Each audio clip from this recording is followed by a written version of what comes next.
Hi, my name is Kelly Amos and I'm a fitness and nutrition specialist. And today for your tiny health tip, I'm going to talk to you about DOMS, delayed onset muscle soreness. And that's something that all of us have experienced, whether we are new to exercise or we are veterans. It's something that is actually not a bad thing. It's a good thing. And the cause of it, I'm going to be talking about exercise, but you can get this from sitting for too long. So it's not necessarily specific to exercise, but that's where we tend to experience it the most. Hi, Evie. And what will cause it is when you do something different. So for somebody who is already exercising on a regular basis, by changing the frequency, the intensity, or the duration, or the type of exercise that you do, you're going to experience some soreness. So one of the reasons I'm talking about this is because I am experiencing it now. I changed my program this week and I am quite sore. Now, I didn't do any new exercises. My program changed by the number of repetitions that I was doing, how I addressed my rest portion in what I was doing, and the order of my exercises. So it wasn't something brand new, whereas if I were to take up some new activity, I would also experience some soreness from that. So it's a change. It's something that's changing, and you're going to start to feel it within 24 to 48 hours, and you should start to feel, depending on the severity or the intensity of it, within 72 hours, you should start to feel better. And what's happening is it's inflammation. I mean, you're breaking down connective tissue and muscle tissue, and it's that rebuilding that your body is adapting to and healing to that makes you better, makes you stronger. So it's not a bad thing, and it's something that you should be experiencing as far as if you're trying to progress your plan. If you've been doing the same thing and you're not feeling any soreness after a while, then it's time to change. And that's one of the ways that I indicate I have a certain number of weeks that I'll stay with a program, but if I'm still feeling some soreness from certain things, I know that I'm still adapting to it, so I'm not quite ready to move on.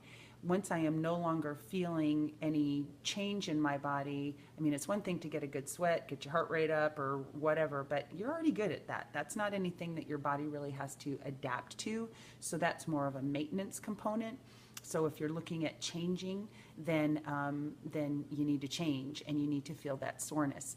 If you're feeling something like, say you did a noon class, and at 3 o'clock you were starting to feel something in a muscle or some part of your body, that would be that's a little too soon for you to be feeling any pain. So that's probably an injury. Now, how do you avoid this or alleviate some of this? The best thing to do is to progress your program or your training plan at a reasonable pace. So that's where those weekend warriors or people that are always starting and stopping, they're always experiencing soreness. They never get to just get into the workout because every time they're so sore when they're done. So every time somebody comes to my class once a month, they're so sore afterwards that they can't come again. And that just doesn't make sense. You need to modify and you need to ease into things.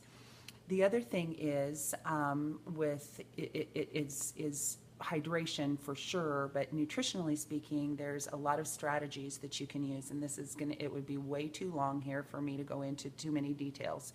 But there are some things, rather than, I don't want to take an anti-inflammatory. I don't want to take a pill because there's more damage that's going to be done inside my body with that than the alleviating the pain. So I really try to look at the timing of my nutrients and the type as far as recovery. And I have some specific things that I use, and it is specific to the individual and the type of training and the duration, the intensity and duration and type that they're doing. But there are some kind of general things that would apply to anyone. But tart cherry and pomegranate extract are kind of cutting edge research as far as recovery goes. Also doing something, there's nighttime recovery things that you can do so that you're healing overnight.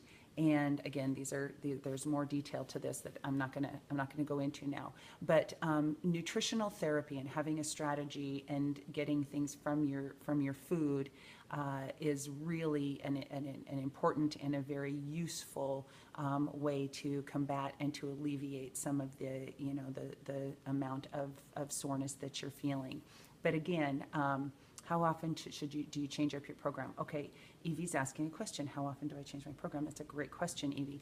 I like to change my program every 3 to 4 weeks. I tend to do a 30-day thing for myself and with my classes, but I also, with the programs that I follow, some of them are on 3-week rotations, and I like that. I really don't stay with anything for more than 4 weeks. I change something. But like I said, how I changed my program right now is I'm doing, my workout yesterday was the same exercises that I was doing for 3 weeks prior for one particular workout, but I changed those lifts around, and I'm feeling it. That's one of the things in my classes as well, Evie, and I can say this because you come to my classes. I stay with one workout for 4 weeks. That's what we do, and then I rotate through. Beyond that, you need to change. We need to get something else out of it. So I would love to hear more questions that you have, and if you'd like to post those in the comment section, or if you want some more individual help, then you are welcome to get in touch with me, because it's what I do for a living. So thank you very much for tuning in and watching, and I hope that you're having a great day, and thank you for sharing, and I will see you tomorrow, and you are welcome.